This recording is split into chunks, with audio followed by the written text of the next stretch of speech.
How's it going, guys? This is Forensic Forex Beyonton. I'm back with another video. This is your daily update on US dollar versus Japanese yen, UJ.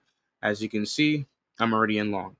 I'm long below the opening price of June. I'm buying after a down candle.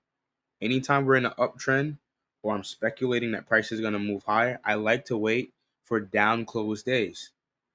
Here, this instantly reminds me of a Larry Williams smash candle. More specifically, a smash candle for a buy opportunity. The reason why? We got another down close day, and the close is below the previous daily low. And this one's below several daily lows. So I'm looking to go long on the open of the next candle, and I did, risking 1% of my equity. Now, a lot of the swing trades or position trades that I take is framed off the daily chart. So you got to risk properly. You can't risk a lot. Buy limit order.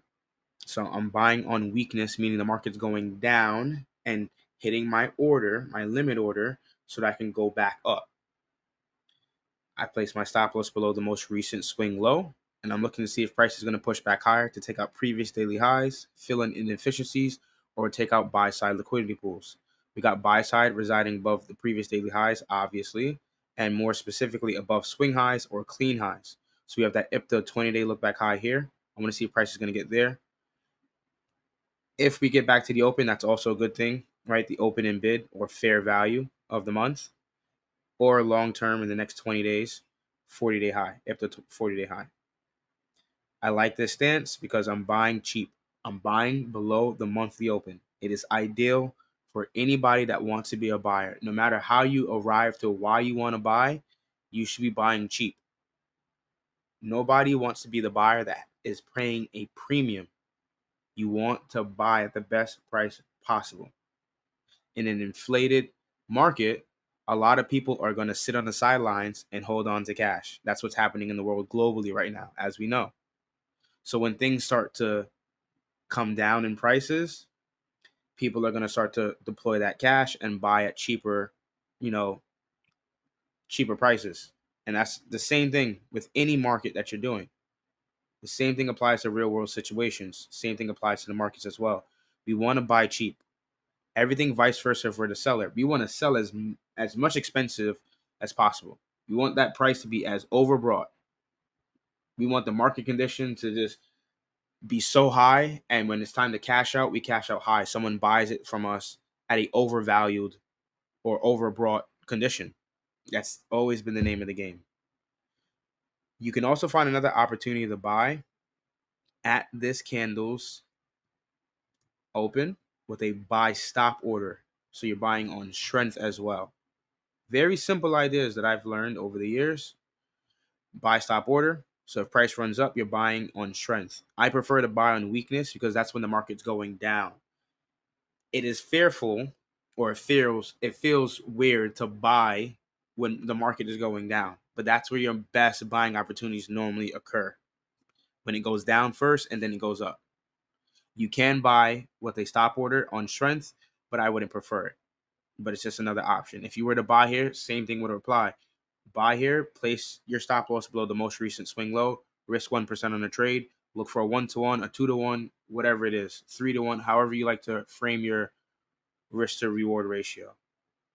If you take a look at the DXY, DXY just recently ran up to 20-day low. We're below the opening price for June. So this could be a buying point for the commercial speculators, right? Or the market makers or the algorithm, whoever you believe is controlling what we see on the chart, this price action. They're more than likely to want to buy below the monthly opening price. If they are going to push it higher, this is where they're getting in for sure. Now, I don't know if they're going to bring it any lower.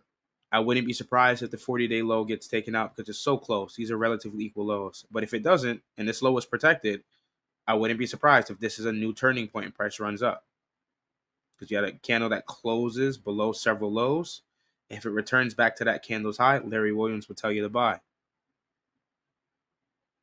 If we take a look at the Japanese yen, and look at the yen futures real quick, and then we'll summarize and recap what we're expecting. So we had a huge rally up. That's why you saw a lot of the yen crosses today sell off. Now, I don't know if the BOJ is going to intervene again, and I do think they'll have another intervention for sure, because what country would want their fiat currency to keep depreciating and other fiat currencies are gaining strength on them? So there's a huge carry trade that's still going on. Even though the BOJ is not in negative rates anymore, there's still a deficit, and that deficit is still going to be exploited.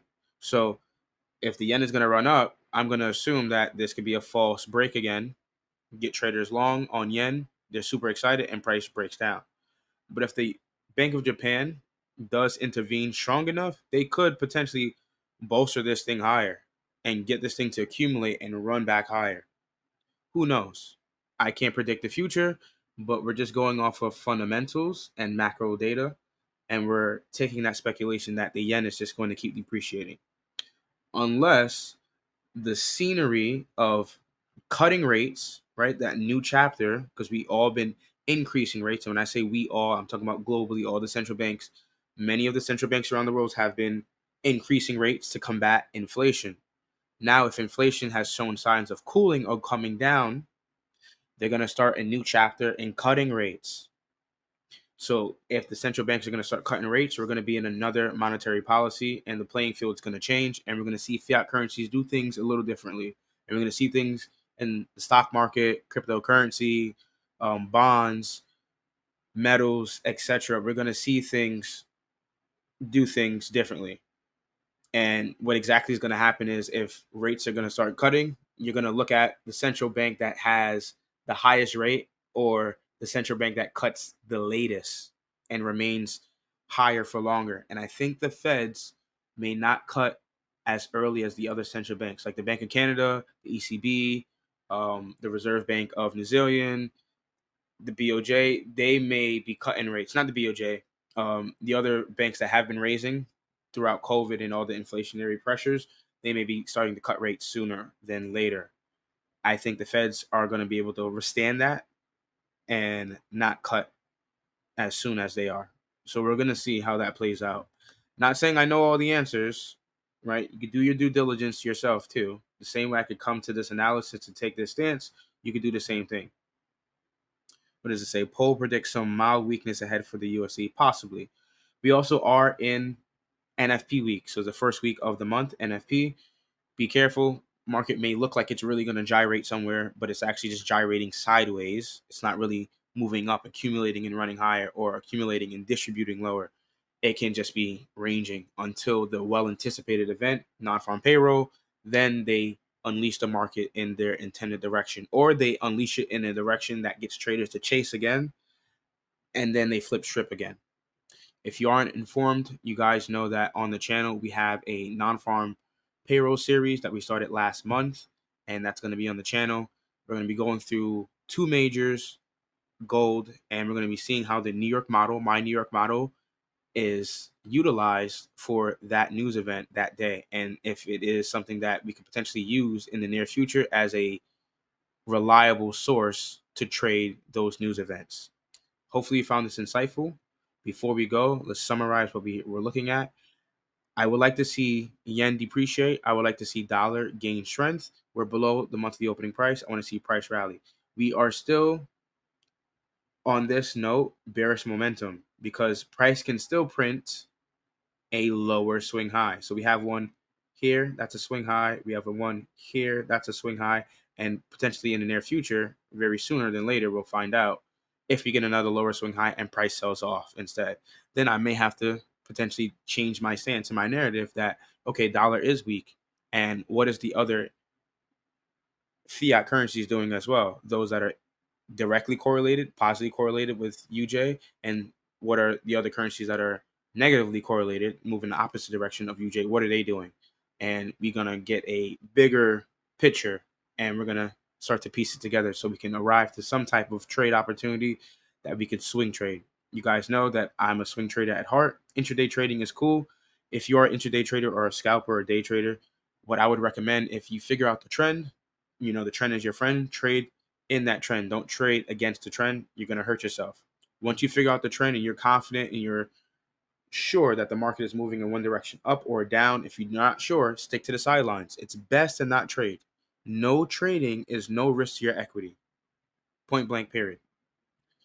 But if you figure out which way the market is going and you are sure of it, wait intraday and try to find a triple confluence, buying below the weekly opening price or Sunday's opening price, buying below 2 a.m.'s opening price, London Open, buying below 7 a.m.'s opening price, New York Open, buying below 10 a.m.'s opening price, London Close, and everything vice versa if you're looking to sell. So take that into consideration when looking for intraday trades. As a swing trader, you definitely want to be buying below the monthly opening price or position trade. Hopefully you found this insightful. Peace.